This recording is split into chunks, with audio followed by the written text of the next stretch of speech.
Welcome to the LiftOneSelf podcast, where we break mental health stigmas through conversations. I'm your host, Nat Nat, and we dive into topics about trauma and how it impacts the nervous system. Yet we don't just leave you there. We share insights and tools of self-care, meditation, and growth that help you be curious about your own biology. Your presence matters. Please like and subscribe to our podcast. Help our community grow. Let's get into this. Oh, and please remember to be kind to yourself. Welcome to the LiftOneSelf podcast, Michelle. I'm so thankful you're here with me. And I'm so happy to be here. Thanks for having me.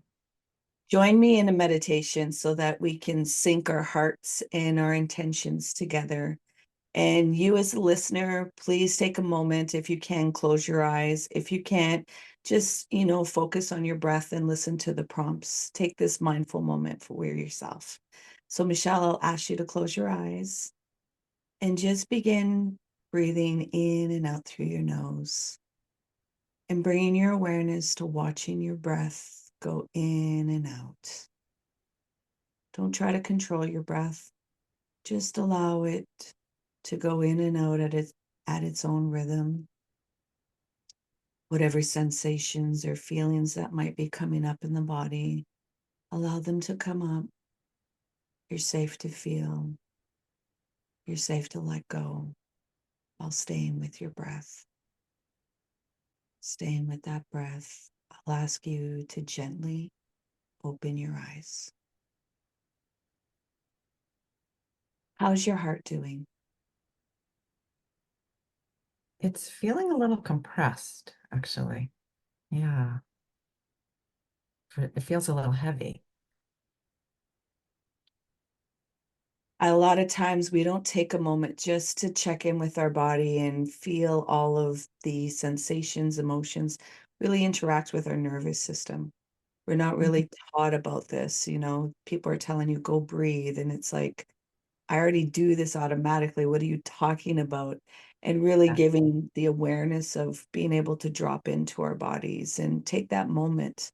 Because there's so much that, especially as you are serving so many clients with their emotions and thoughts, you intake so much that at times you're not even aware what's my stuff. Like, where am I in all of these interactions? I always tell clients, or even my students, I ask them do you know how many times you breathe per day? And people are like, no. And it's about 20,000 times that we breathe per day. And then I always say to them, have you thought about it even one time in those 20,000 times? And of course, it's a no. So it's amazing, right? Like just our physiology and what we do and etc. We don't even think about it. We're not even present with it. Yeah.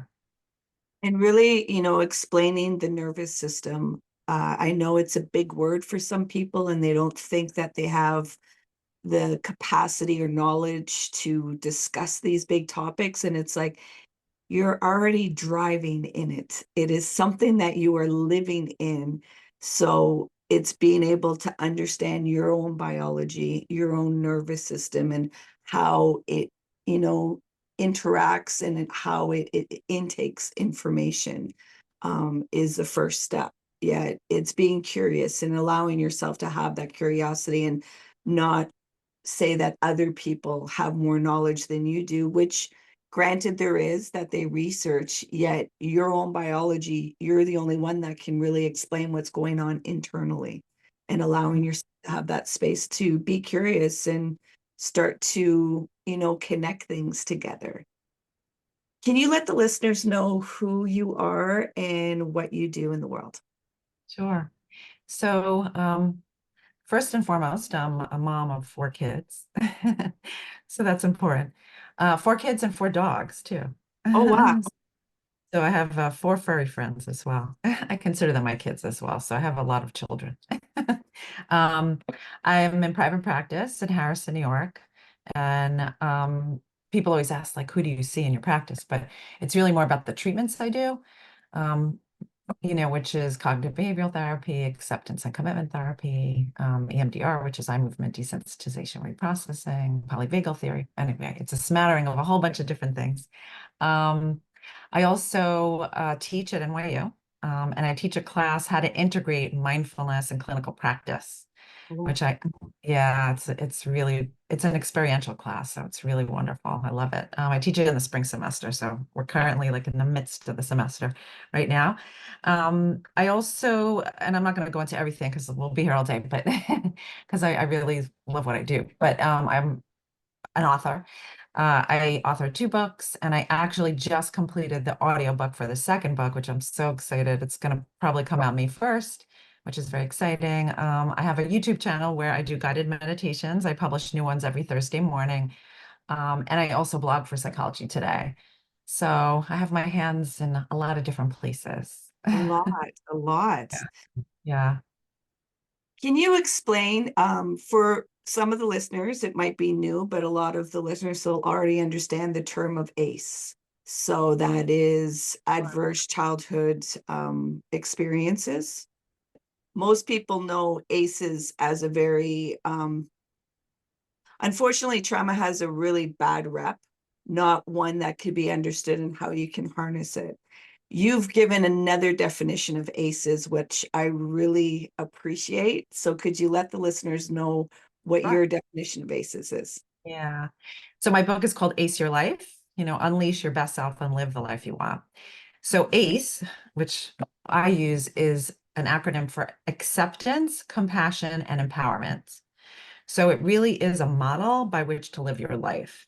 And it's very systematic. I teach it to people of all different ages, literally. And it's so beautiful when I have like, especially kids, teens, young adults using the lingo, and adults too, of course. When they use the lingo, it's just like so exciting because they really integrate it into their life and their practice, which is, amazing to just witness.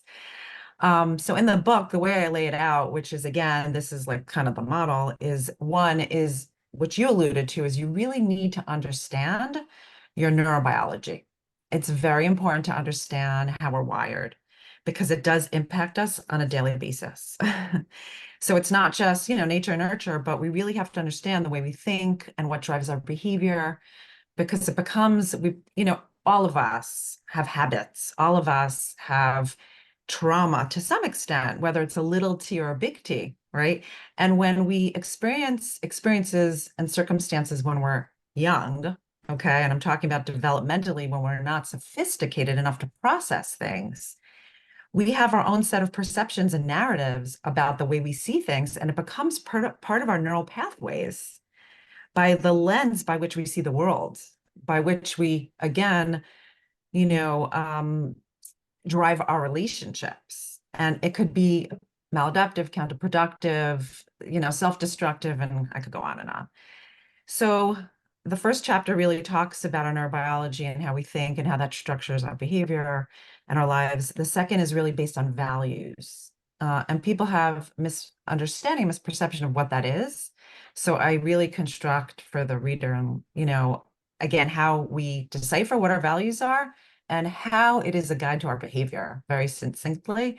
And I talk about that. The last 3 parts is based on acceptance, compassion, empowerment. The first chapter of each, I talk about the barriers. We need to know the barriers, what gets in the way of that, because we have our biology. We have, again, the setting we're living in. It has to do with socioculturally. It has to do with our race, religion. It has to do with our families of origin. I could go on and on and on, how we're constructed. That gets in the way of these 3 things. And then the end of each of those parts is how to integrate it. How do we, what is this and how do we integrate it so that we actually, the word unleash, if you notice in the, in the last part of the title, the subtitle, I believe, and this is a fact, it is within all of us. It's there. We get flooded sometimes again, it gets whitewashed. We get so we're not able, sometimes it becomes part of our subconscious or unconscious. And often it's about unleashing it because it's already within us. Each of us has worthiness and love and resilience and all the wonderful things. It's kind of, Jungian theory talks about the golden shadow. We each have that golden shadow. And sometimes, unfortunately, we're not able to really extrapolate from it because of things we went through in life and how we were taught and what we see. And it's there, so I use the example of a piece of marble, right? You could have like this beautiful piece of marble, and in and of itself, when you look at it, it's a beautiful piece of marble. But then when you sculpt it and you, right, and refine it, it becomes this beautiful piece of art. And that is us, in a nutshell. The other example I give, which is the sky, right? Like if you think about it, we all these things come out of the sky, emotions and you know uh, because of rain, sleet, snow, hail, etc., right? And but we never think to ourselves, oh, is the sky okay? Is something going to happen to the sky? No, we never even question whether the sky is this core foundation. And that is us. That is us. We have all of these things coming out of us. We have emotions, we have circumstances, we have fragility, we have, our being imperfect human and all of those things.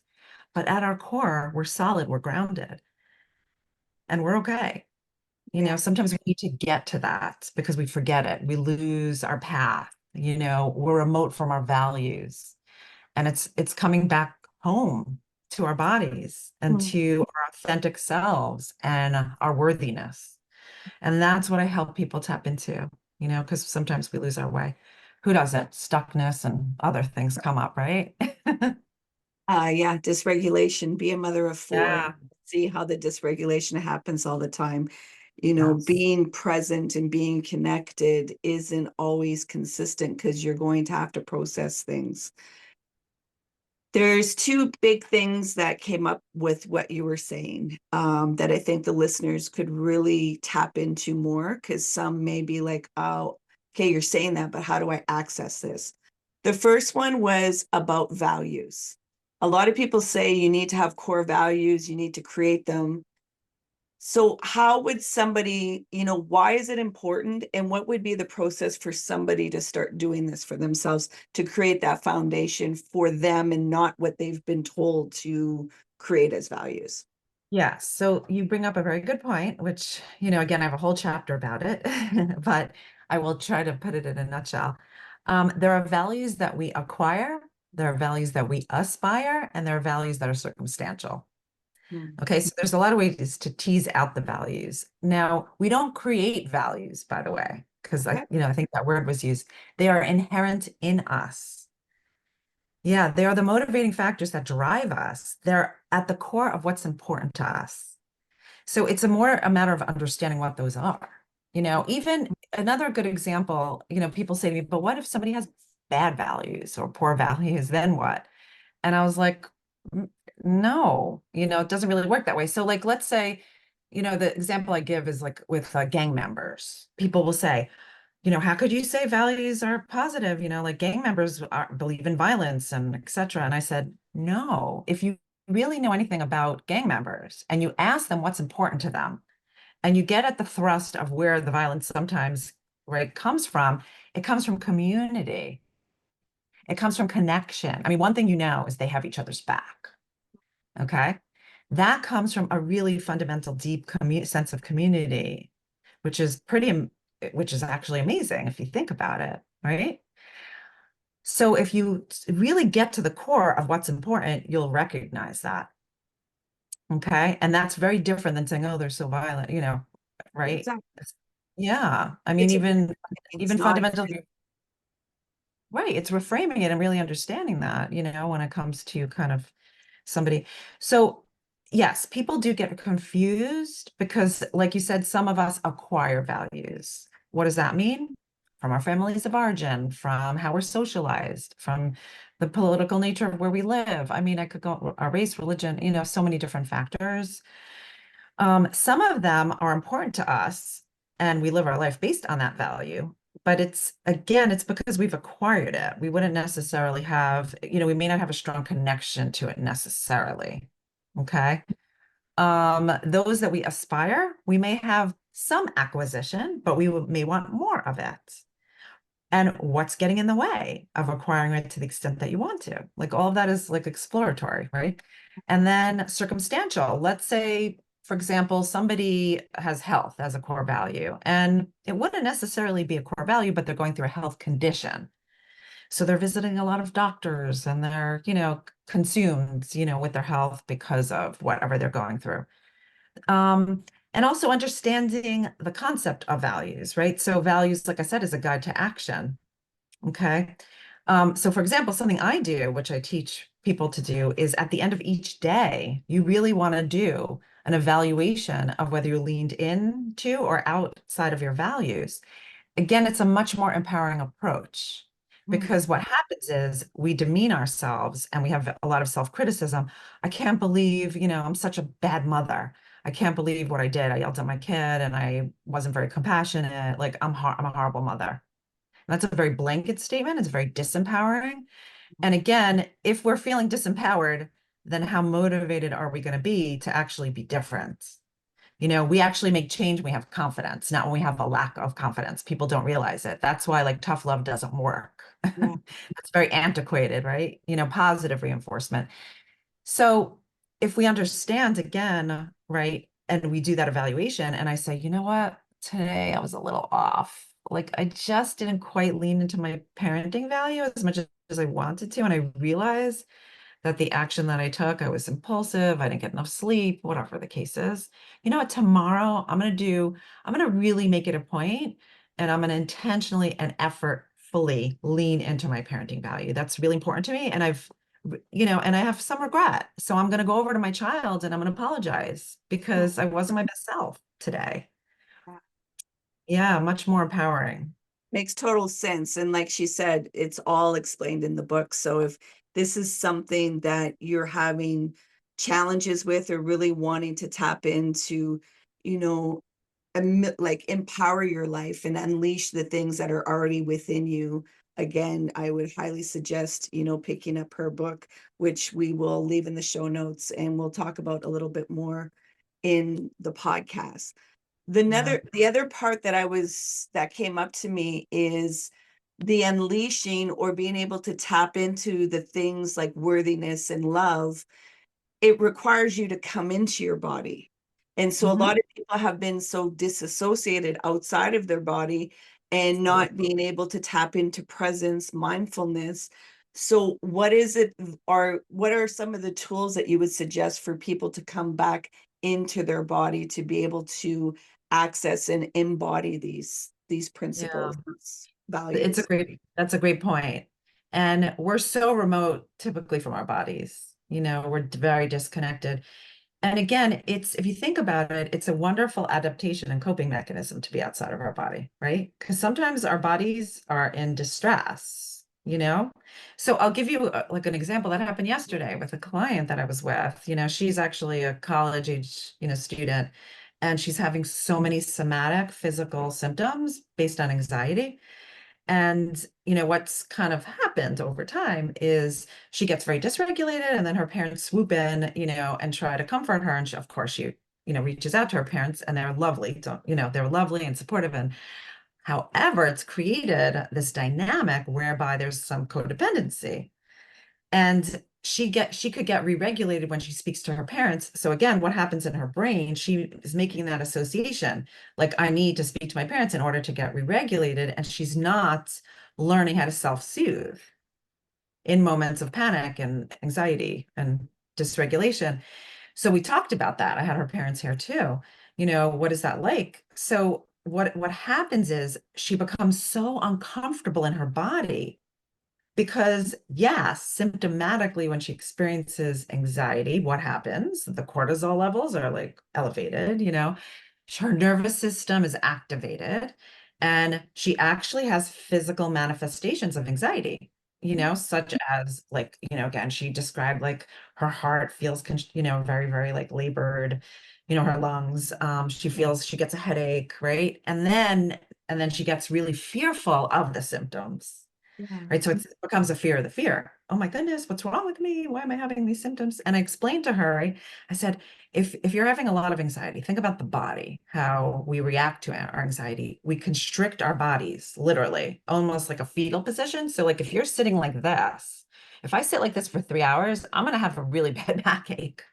Okay. So when your nervous system is activated and you're constricting your body, again, it affects our organs. It Mhm. affects our organs. So you're going to have belabored breathing, which sometimes happens with panic, right? You could definitely get constricted breathing and belabored breathing, right?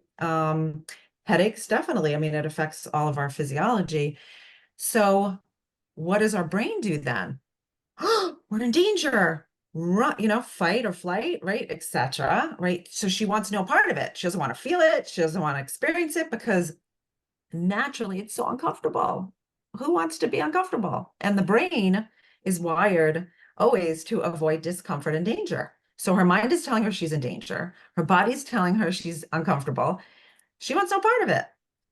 But then what ends up happening, you're in this loop and you spiral because you're constantly running away from your body, disconnecting. And then you're not teaching your body, right, how to relax. You're not teaching your body or talking to your body and letting your body know when we talked about this. Your body right now in the moment is feeling uncomfortable. Your mind is telling you're in danger. Look at me. Is that real?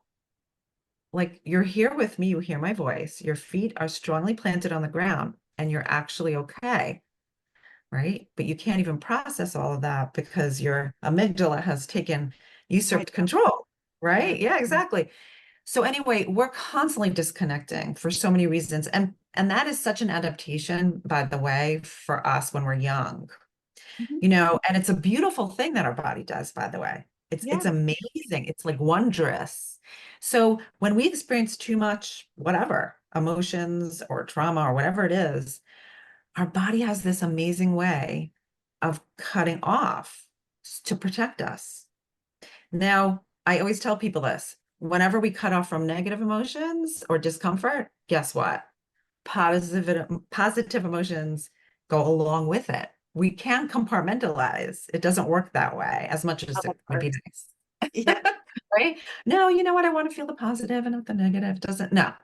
We cut off. We learn to cut off everything. So, that's one way. And some people, the opposite. Some people become they go out of the window of tolerance to hyper, right? And they become dysregulated, right? And that's another way of coping as well. So our bodies have this wondrous way, and it works so well for us when we're younger. It doesn't really work so well when we're adults. It cuts us off from relationships, it cuts us off from ourselves, and I could go on and on. So we really do need to learn. And, just like the exercise you did with me earlier, the meditation, you know, I I got the sense that I was feeling a little heavy, but not to the extent that I felt it when I actually sat with it.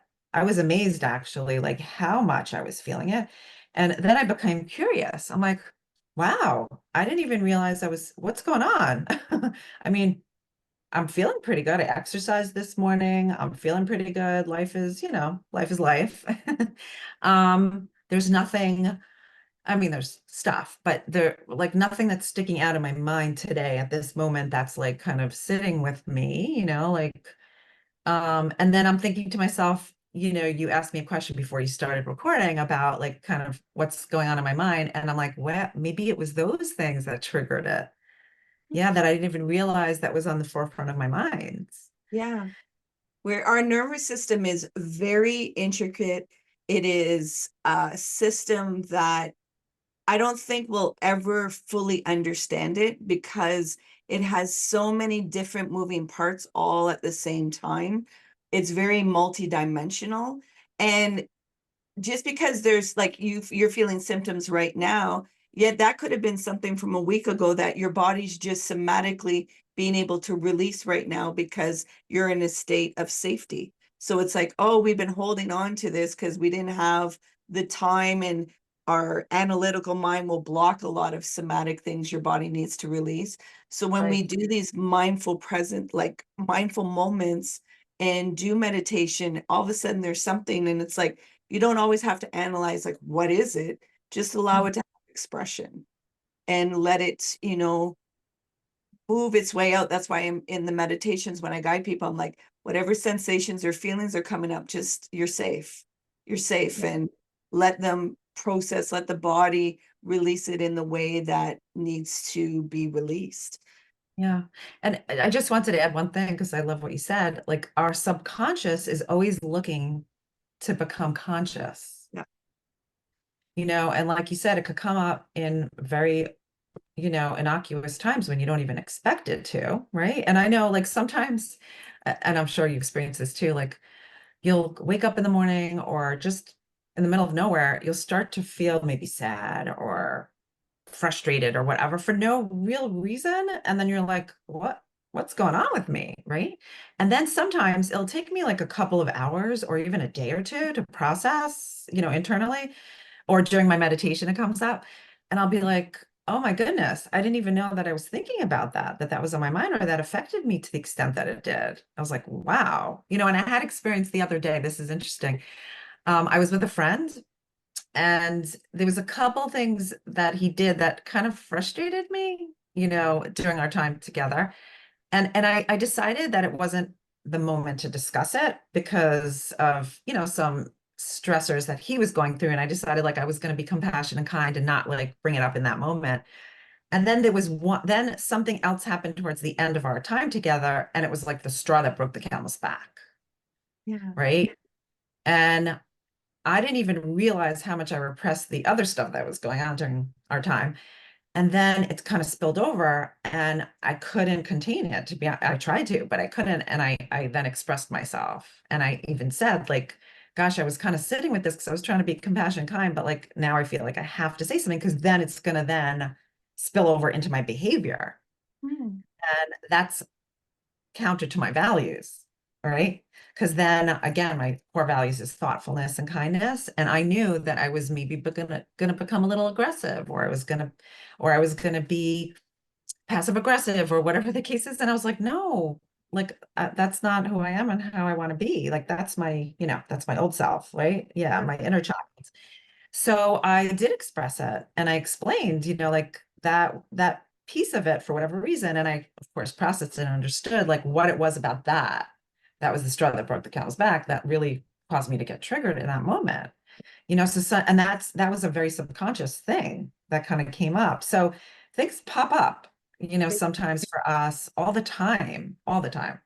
Yeah, and I think sometimes, doing this inner work, and I call it warrior work, because how you presented yourself before, like you were saying, well, okay, I was valuing him and his state and what he was going through, yet Mhm. how was I valuing and advocating for how I was feeling in this Yes. interaction? Why was I Yes. putting him before, how I was feeling? And being able to articulate whatever action or whatever he was doing, that this is a connection that I value. And so when we value something, it's being able to have the safety, because that's the whole thing too, is having that safety to be able to communicate. Yet your values rose up and we're like, listen, there's no more of this, we need to express this right now, because like you Yeah. said, I don't want it to sit in me and then leak over into other experiences, or hold, some kind of narrative about him that isn't fair to him, because I never articulated what it is in this interaction that's going on, if that Well, makes sense. yes, and that is such now that I'm thinking about it, that is such a good example of where there's kind of a value conflict. Okay, so, and I'm going to use it because it like just came up organically, which is wonderful. I love when that happens, right?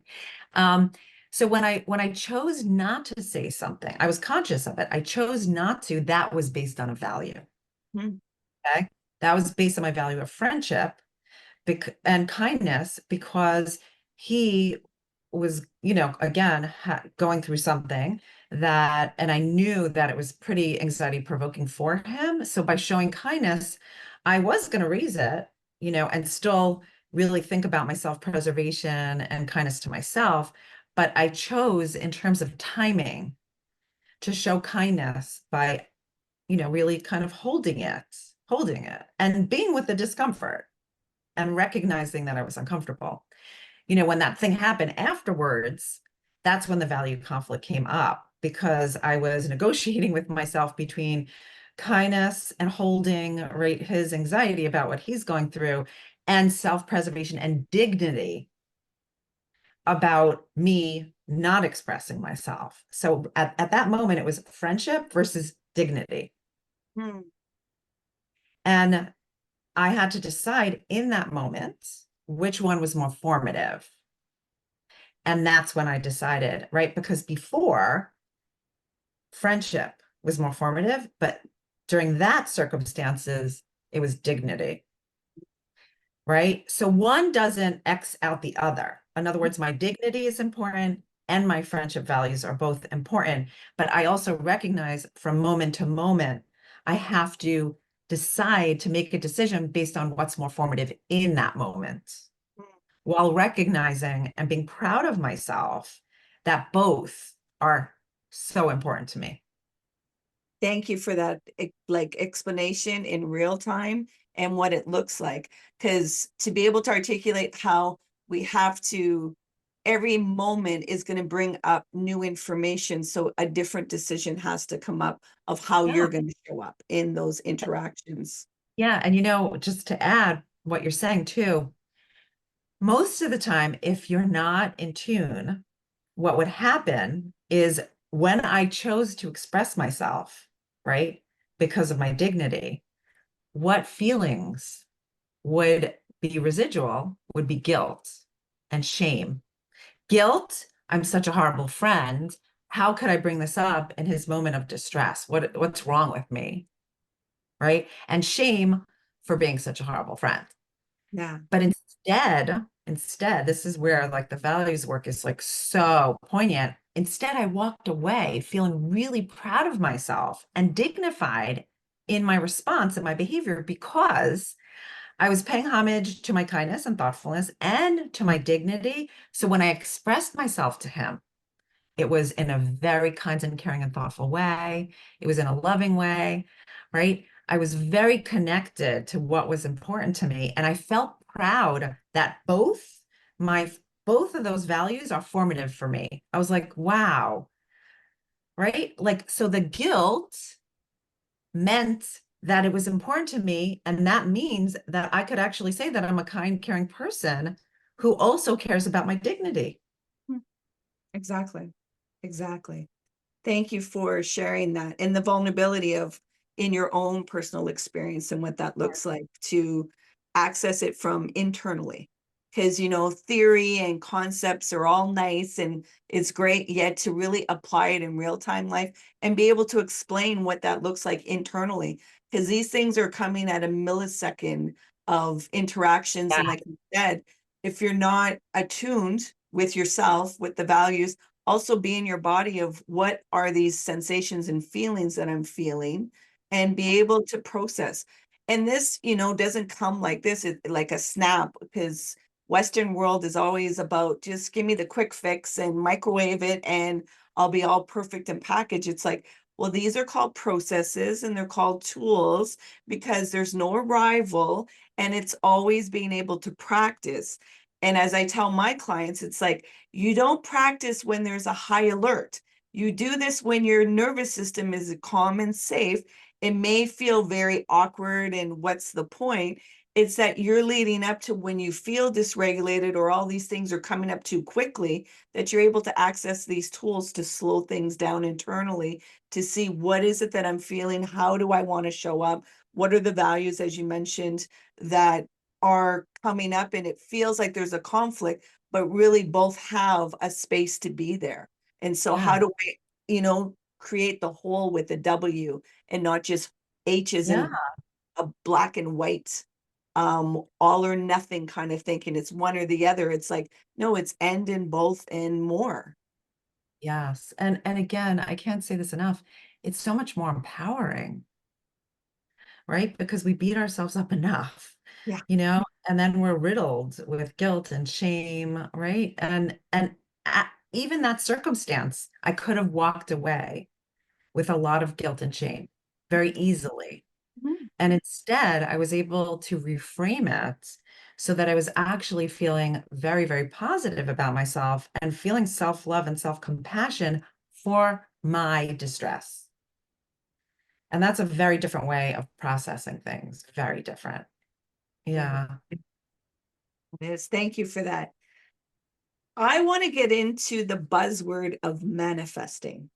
And Yeah. I'd like to hear what you see with your clients and what your definition that Yes. you have for manifesting. Yeah. So funny you bring that up because this is like a topic of interest of mine in the past couple of weeks. And I'm definitely writing an article. This is my next article that I'm writing about for Psychology Today. So it's so interesting because, I did a TED talk on circumventing emotional avoidance, and I talk about leaning in and all of this lovely stuff, right? However, like outside in our culture, there are so many messages about us disconnecting from our emotions and ourselves. And here goes another one. I wrote this article some time ago. It's Please Stop Preaching Happiness, Positive Affirmations, and what was the third thing? Oh, and Gratitude. And it actually got I think it got over 100,000 reads or something on it, right? And but it kind of outlines how we have these messages in our culture that is actually so counterproductive. And we're doing the opposite of creating our, like you said, systems whereby we could be mindful and we could be present and we could have gratitude and all the things, wonderful things that we want to be doing, but we're getting lost in the shuffle because there's this pressure and this concept that we have to be a certain way, which again is so counterproductive. So here we go again, manifesting. So in and of itself, okay, it sounds beautiful, right? If you manifest something, then you will eventually integrate it into your life. And again, however, I have to say, so I had the same person actually I was talking about before who had a very dysregulated nervous system. I said to her, it was so interesting. I said to her, I want to hear from you what is going on in your body, how you're feeling, what's going on in your mind, what you're thinking, right? Because often our thoughts, right, Yeah. obviously impact our, feelings, which impact our behavior. She's like, no, no, no, I can't tell you. And I said, why not? So she said, because I'm gonna manifest it. So I said, what do you mean by that? So she said, it's almost like a superstition thing. Like if I say it, it's going to happen. Or if I say it, it's going to come true. And I said, oh, okay. And again, this is the buzz that I've been hearing, not only from, this was a college student. I've been hearing this from younger kids. I actually heard this from my daughter, my 15-year-old daughter. She said that to me. She's like, I don't want to manifest it. And I was like, where did that come from? Like TikTok? Like, where are you getting this from? And then I heard I had an adult here this week who said the same thing. I was like, oh my goodness. So this is like rampant in our society right now, this manifesting thing. So what I want to say about it is we can't will ourselves into anything. In other words, if we just because we think about something doesn't mean something's going to happen. I know that sounds lovely, and I wish it were that easy. Oh my goodness, if it were that easy, no one would need to see me, like literally, because all I would have to do, and I tell people, do you think that if you look in the mirror and you say, I'm beautiful, I'm beautiful, I'm beautiful, like 100 times a day, that you're going to internalize that? No, like you need to be doing things. You need to actually be doing things that make you feel beautiful, that connect you to your beauty. It's not about just saying it, right? Same sort of thing. We can't will our way into something happening or motivate ourselves into taking action on behalf of whatever we want to. It doesn't work that way. So when we're saying to somebody, don't say it because it's going to happen, okay, which again, I'm thinking about all these anxious humans this is creating in our world. Oh my goodness. I am telling her, you need to have acceptance and notice your thoughts and your feelings. And then she's telling me, no, I can't because if I do, it's going to happen. Mhm. It's so counterintuitive. So, I think we have to really be careful because I think there's this constant communication from the outside world things we need to do and not to do. And it's so collective, like it applies to everybody. So for example, there may be some people that when they say mantras or when they say self-affirming things, that they actually, right, connect to it and it motivates them to do things. There are those people. I'm not saying that they're not, but most people are actually not like that. Why? Because our brains are not wired that way. And if you have a consistent practice of gratitude, or you have a consistent practice, like I said, of mantras and affirmations, yes, but that also entails understanding yourself. Oh, you know what? My mind tends to be, and I'll use myself. I recognize one of the things I've learned about myself because of my upbringing. My parents divorced when I was 3. There was a lot of tumultuous things going on in my upbringing. I went to 5 different elementary schools. I could go on and on. I mean, stuff that happened, right? But I realized one of the adaptations that I acquired as a child was to always be protective, was always to be on the defense to make sure that I was safe, protected. So what does that look like? That means I always tended to see the negative in somebody to make sure that I am like one step ahead. Okay. Now, that's lovely to do when you're young, but when you're older and an adult, it doesn't work so well because guess what? That's all you notice. And you tend to focus more on the negative than positive attributes, and those fall by the wayside. That's not very helpful in relationships, let me tell you. It's not Not very helpful. parent, Yes. especially as Yes. parents. Exactly. So I'm very cognizant of that. And I have to like very, very cognitively and in a really mindful, grounded way. Like when I start getting like, they did this and like that voice comes out like this, I have to be like, there it is. Criticism, criticism, come on, right? And I have to be like, okay, I see that. Hi, thank you. Thank you for protecting me, little mind. Thank you. I love you.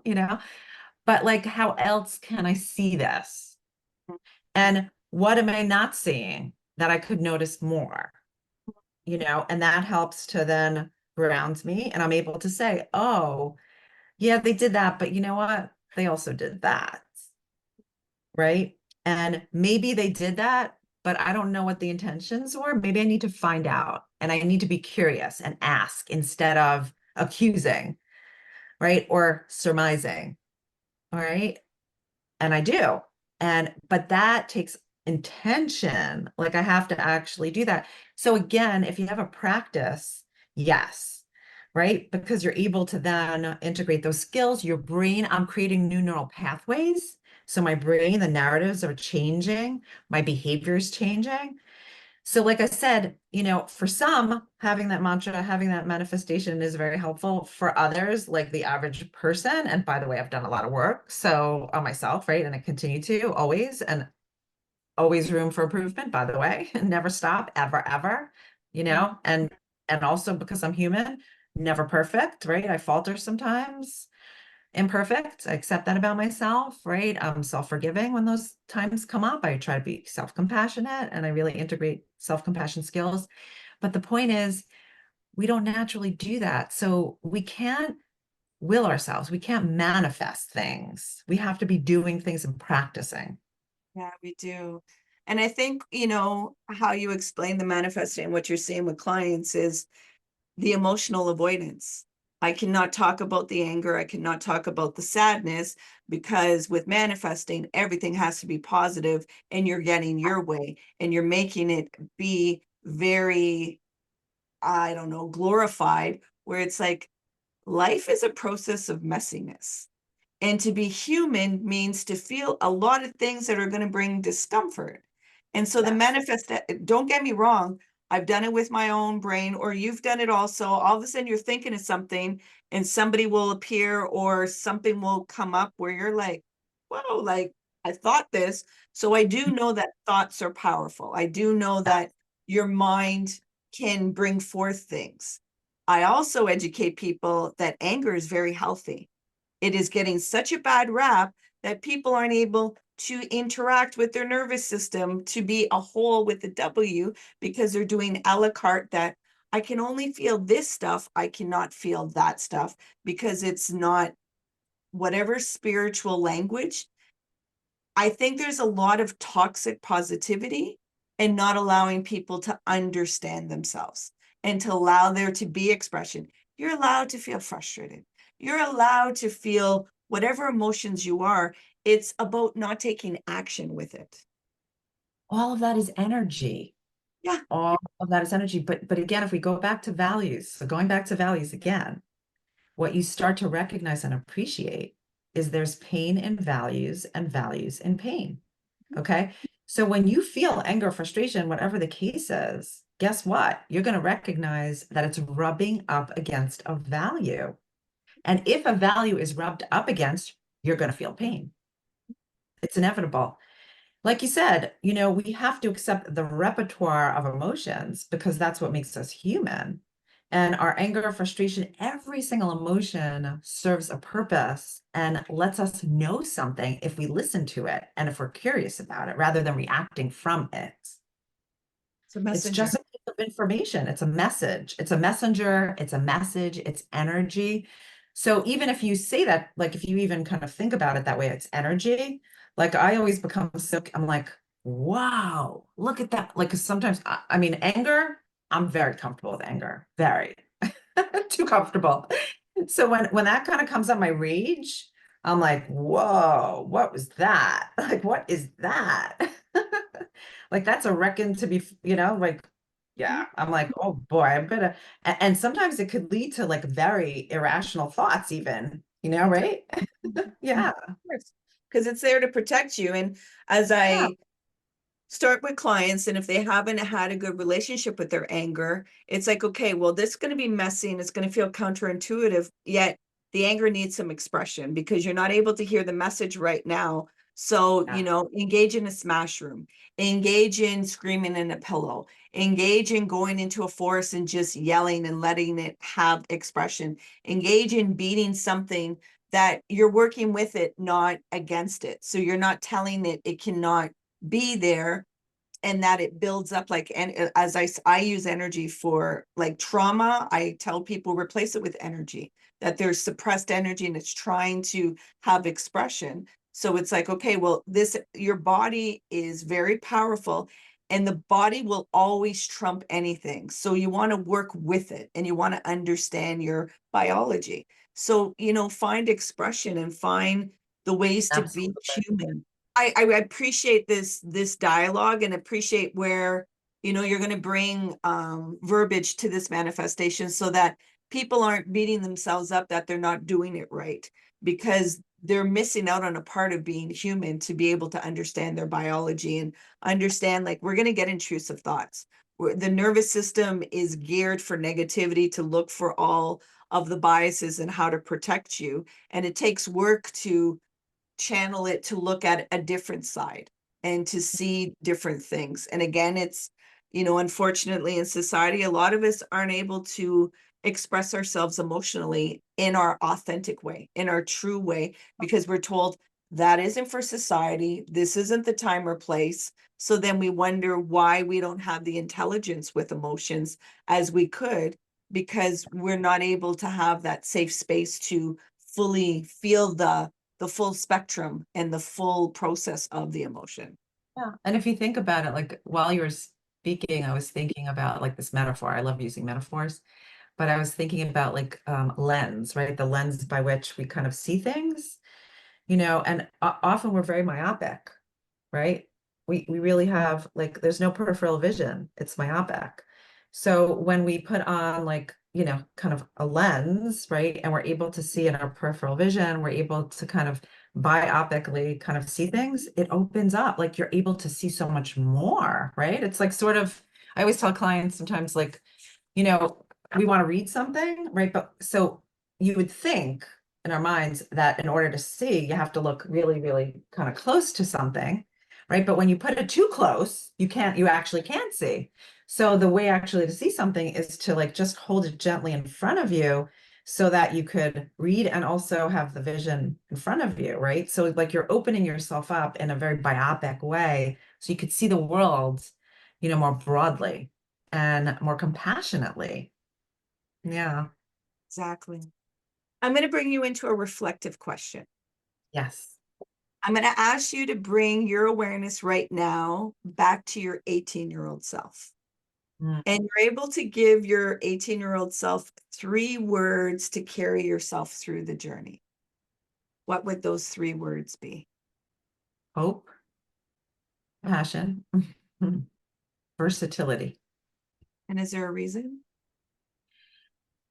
Um, I, 18, I mean, I remember myself at 18 and it is such a trying time, really trying to find yourself. And I remember just kind of where I was at too. And I think we kind of get stuck in a place where we think like, this will never end and I'm going to forever feel this way. And like, I'm going to be stuck like this forever. Sometimes we get in that little rut. And I feel like, I almost imagined when I said that, like somebody putting their hand on my shoulder, a loving person, a spirit animal or a spirit support, like putting, their hand on my shoulder and saying those words to me and like really internalizing that in my body. Yeah. Bits. Where can the listeners find you? The best place is on my website because it has all my information and which is my name. It's www.michellemaidenberg.com, which is Michelle with 2 L's, and Maidenberg is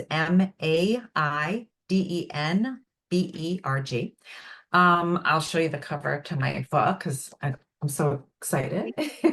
It's my colors, so I'm proud of it. And like I said, the audiobook is coming out May 1st, which I'm very excited because I don't know about you, but I listen to books these days. I don't Yes. really read all that much. So I'm excited that it's coming out. And then again, feel free to subscribe to my YouTube channel and you'll get like a guided meditation every Thursday and to read my Psychology Today blogs. And yeah, all my information is there. And I'm so happy to bring this information, to people because I see how transformative and helpful it's been, and I really, again, I feel like I say this, but like we live such a short life, and I know for myself, like sometimes I'll look at my kids and I'm like, how did this happen? Like, oh my God, it's mind blowing. Like my big one's 23. I'm like, what? Like, how did this happen? Just realizing like how time just is so fleeting and like how important it is for us to really be conscious of our moment to moment experiences, and to live in a life where we feel dignified and we feel wholesome and we feel goodness. And so I just want that for everybody. I just feel that. Yeah. Are you willing to share what the intention was for the podcast? I feel a lot of love. I do. I feel loving towards you too right now. Yeah. Um, yeah. So I think it was just like exuding a love and I'm Love. getting emotional. Yeah. That's good. It's good. It Yeah. shows the presence. And as I said, we don't have enough spaces to really just feel authentically what we Yes. are. And, the buzzword too is I want to be my authentic self. And it's like, well, understand with your body and with your nervous system, when Yes. there's a choice of authenticity or safety, it will always choose safety before authenticity. And so Absolutely. to get angry with yourself that, oh, I wasn't authentic, it's like, well, look at your environment. Did you feel safe to express whatever you needed to express? So I'm very honored that we were able to cultivate a space that we could feel the love and really dive into a really delicious conversation, do a deep Yeah. dive. And I appreciate the safety that you provided because you facilitated that. So I really appreciate that.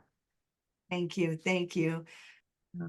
Thank you for being a guest. Thank you for the work and the light that you're putting out there in the world. It's so needed. I am very thankful that you're bringing mindfulness in for the practice of therapy and psychology, and so that we can really, start understanding what presence, what mindful being in our body. And I love how you coin pain and value, value and pain, really facing the pain, because I think there's such an aversion of what pain can be and what portal you can go into by facing the pain rather than running away and creating such a muck and still having to come back to facing the pain no matter what. Yet Yeah, that, It comes back no matter what. Yeah, it's like you can't avoid it. It's going to be Nope. there. Nope. So it's like it's the willingness to face it and having the support that people provide you with tools and what you can access to go through that you don't have to do it alone. And Yeah. asking for help is the strongest thing that you can do for yourself. So thank you again for being a guest and accepting. I am so thankful we got to dive into this conversation, and I hope you'll come back again to have another conversation at a later date. Always happy to. Yes. It was a pleasure. Thank you. Remember to be kind to yourself. Thank you. Hey, you made it all the way here. I appreciate you and your time. If you found value in this conversation, please share it out. If there was somebody that popped into your mind, take action and share it out with them. It possibly may not be them that will benefit, it's that they know somebody that will benefit from listening to this conversation. So please take action and share out the podcast. You can find us on social media on Facebook, Instagram, and TikTok under LiftOneSelf. And if you want to inquire about the work that I do and the services that I provide to people, come over on my website, come into a discovery call, LiftOneSelf.com. Until next time, please remember to be kind and gentle with yourself. You matter.